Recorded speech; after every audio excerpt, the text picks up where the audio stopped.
The 90s. A golden era of cartoons, sitcoms, and kids shows that filled our childhoods with adventure, laughs, and a surprising amount of dark secrets? Yep. Turns out some of your favorite childhood shows were hiding some seriously disturbing behind-the-scenes drama. Ready or not, today we're diving into disturbing secrets behind 10 of your favorite 90s kids shows. Kicking things off, let's talk about Rugrats. You know, the cute show about talking babies getting into wacky adventures? Well, behind the scenes, things were not so cute. I hope this works.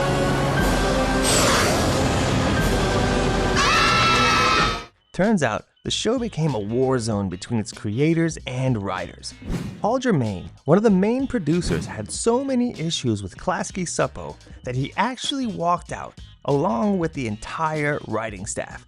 To this day, they legally can't talk about why. What kind of drama was going on in that baby playpen? Fun fact, Germain would later go to Disney, where he would become the creator of Recess. Oh, and let's not forget the super creepy fan theory that claims Angelica imagined all the babies to cope with her trauma. Angelica! Babies, is that you? Yeah, Angelica, it's us. Well, pull me out! Pull me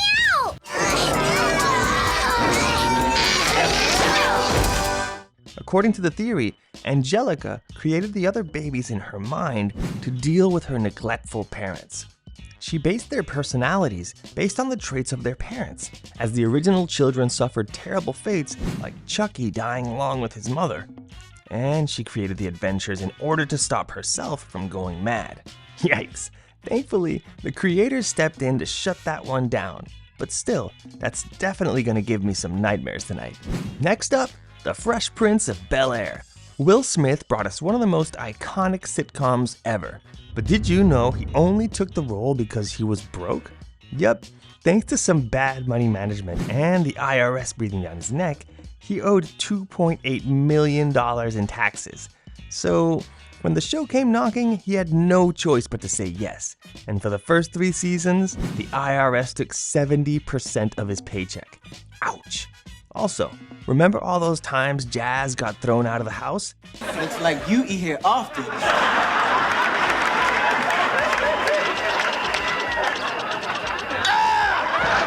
That only got filmed once.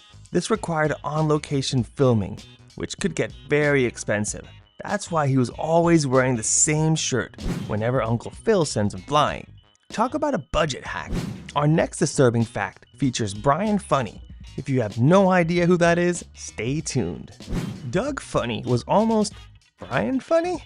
Yeah, the creator originally wanted to name him Brian, but thought it was too fancy, so he went with Doug, literally the most average name ever. Mission accomplished, I guess. Oh, and before Doug was a TV show, he actually appeared in a Florida grapefruit commercial back in 1998. To show how the drink will put a spring in your step, it shows Doug bouncing around on a pogo stick. That's right, Doug Funny was out there selling juice before Nickelodeon made him a star. Who knew? Try to guess which kids show had an episode so controversial it was banned over 20 years. The answer will surprise you. Tiny Toon Adventures definitely had its share of controversy. In Season 2, the episode Elephant Issues tackled serious topics, but one segment, One Beer, went way too far for parents. In it, Buster, Plucky, and Hampton get drunk off a single bottle of beer, act irresponsibly, and ultimately drive off a cliff to their deaths.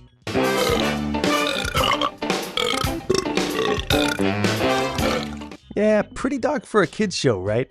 After airing just once, the backlash was immediate. Parents complained that the episode was either making light of alcoholism or was way too heavy for children. As a result, One Beer was completely pulled from reruns in the US for nearly 2 decades. So what do you think? Was One Beer a responsible way to teach kids a lesson, or did it cross the line? Let me know in the comments. On a lighter note, imagine writing a fan episode of your favorite show and then having Steven Spielberg produce it. That actually happened to 3 13-year-old girls from Virginia in 1991. They bravely sent a script to Spielberg, and he loved it so much that he turned it into an actual episode of Tiny Toon Adventures. The girls, Renee Carter, Sarah Creef, and Amy Crosby, were featured in Season 2's Buster and Babs Go Hawaiian. It was an animated dream. It was like, it was in cartoon. I'd dream cartoon. It wasn't a live action dream. No. They were caricatured in the episode along with Spielberg, who played himself. Absolute legends. Now, everybody sing it with me. Right on the magic school bus. Surfing on a sound wave, swinging through the stars. Take a left at your intestine, take your second right past Mars on the magic school bus. Did you know that the iconic theme song was sung by Little Richard? That's right. The same guy who gave us Tutti Frutti blessed us with one of the catchiest intros in history. And here's a wild theory. Some fans think the Magic School Bus Kids actually grew up to be Captain Planet Planeteers. The resemblance is strikingly uncanny. 5 of the main characters, you gotta admit, look just like a younger version of the Planeteers. So, is there a connection? Probably not. Here's why. In the opening episode of Captain Planet, it clearly explains that the teenage Planeteers were from different continents and didn't meet until they were called by Gaia, the spirit of the earth. So the possibility that the Planeteers all went to the same elementary school was quickly eliminated just from that one fact. I'd say, let me at it. Last one of the heat sources of frozen egg. But I should warn you. If you're enjoying these disturbing TV facts, kindly support by giving this video a thumbs up, tap that subscribe button, and hit the notification bell so you never miss out. It doesn't cost you anything, but means a lot to us and helps us create more videos. And trust me, you don't want to miss what's coming up next. Okay, let's jump right back into the alarming facts from your favorite 90s kid shows. Animaniacs, the show that had absolutely no chill when it came to sneaky adult jokes. Remember that one about fingerprints? But they made it into fingerprints? I found prints. No, fingerprints. I don't think so. Wow, I still can't believe they got that one past the censors. Statistics showed that 1/5 of the show's viewers in 1995 were actually 25 years old or older. And the voice of actors behind Yakko, Wakko, and Dot, they're legends. Rob Paulsen, who voiced Yakko, and also did Pinky from Pinky and the Brain, and Raphael from Teenage Mutant Ninja Turtles. Jesse Harnell, Wakko's voice, went on to be Ironhide in Transformers. And Dot's voice, Tress McNeely, she's Babs Bunny, Principal Skinner's mom, and about half the characters on The Simpsons. Imagine having to shoot scenes in actual cemeteries for this 90s kids show. Can you take a guess at which show? Are you afraid of the dark? Scared everyone as kids. But did you ever notice that the campfire was always already lit? That's because Nickelodeon didn't want kids learning how to start fires. One episode allowed one of the actresses to light a lantern, and the actress Mia Krishner didn't even know how to do it. Also, real cemeteries were used in filming, but they had to create fake tombstones with made-up names. Imagine editing the footage late at night, only to see a gravestone that says, "Here lies blind Paul." Yeah, that actually happened to the show's editor. I would have quit right on the spot. You're here to be considered as a new member of the Midnight Society. Yeah, what's with the blindfold? This meeting place is secret? Yeah, and you're not in yet. This show was wild with its hidden adult humor. Rocco literally spanks a monkey in one scene that surprisingly slipped past the censors. Noticing a trend here? In the episode Leapfrogs, Rocco's neighbor, Bev Bighead, literally tried to seduce Rocco because she felt neglected by her husband. It ends with the Bigheads getting back together and breaking plates with their tongues. Angry parents called complaining about the episode, saying it was too sexual and inappropriate, so the network pulled it for good. If that's not bad enough, another episode featured a joke about prostitutes. Oh yeah, you heard me right. There was a scene where Rocco and Heifer go on a road trip and stop at the No-Tell Motel for the night, a motel offering hourly rates.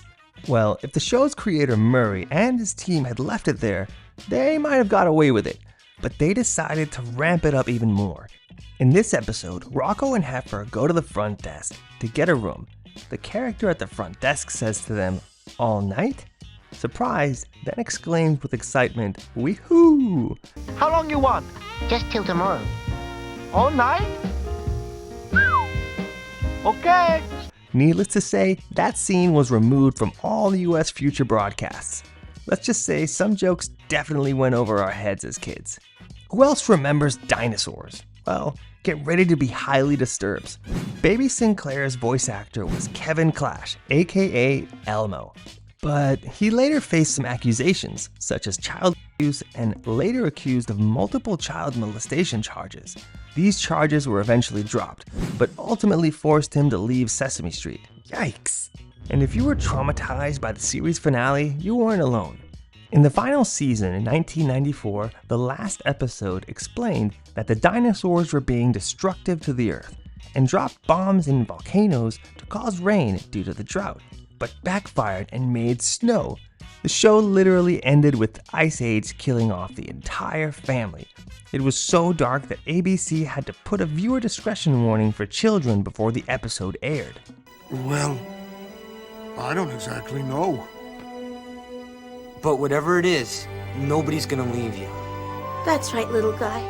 We'll all stay together. And now, the king of all disturbing 90s kids TV shows, Ren and Stimpy. Known for its bizarre humor and grotesque animation, many people today regard this as a staple of their childhood. But we all know this show was riddled with content that pushed the limits of what was acceptable for television. Scenes like the infamous Sven Hook episode where Stimpy and Sven hide in a closet to play a game called Sword Swallower. And I am a bearded lady. And I'm a sword swallower.